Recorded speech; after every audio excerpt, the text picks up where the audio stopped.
Imagine two people earning the same salary. One saves money, the other invests money. After 20 years, one struggles, the other is free. Why? Today, let's understand how investing was born and why it can shape your future. Thousands of years ago, people didn't invest. They only survived. Farmers saved seeds. Traders shared profits. Kings funded voyages. This was the first form of investing. Later, people realized something powerful. Money can work while you sleep.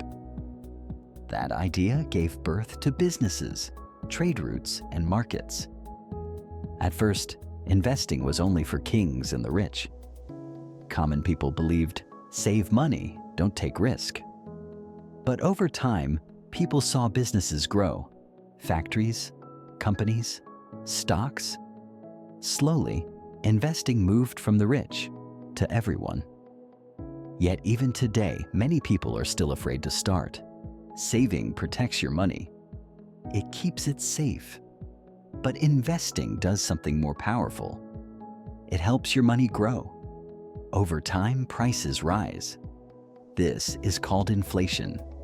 When money is only saved, inflation slowly reduces its value. But investing gives your money a chance to grow faster than inflation. Time is the biggest advantage an investor has. You don't need to start big. You just need to start early and stay consistent. Small amounts invested regularly can grow into something meaningful. That's why investing isn't just about money. It's about having choices. The choice to handle emergencies. The choice to support your family. The choice to live with peace of mind.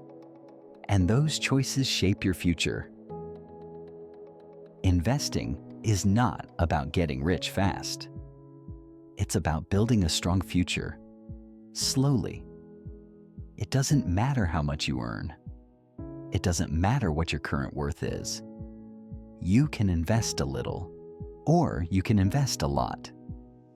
What truly matters is this: you let your money grow instead of letting it sleep. Because money that is invested doesn't just stay money. It becomes opportunity. It becomes security. And over time, it becomes freedom. If this made you think, you already took the first step.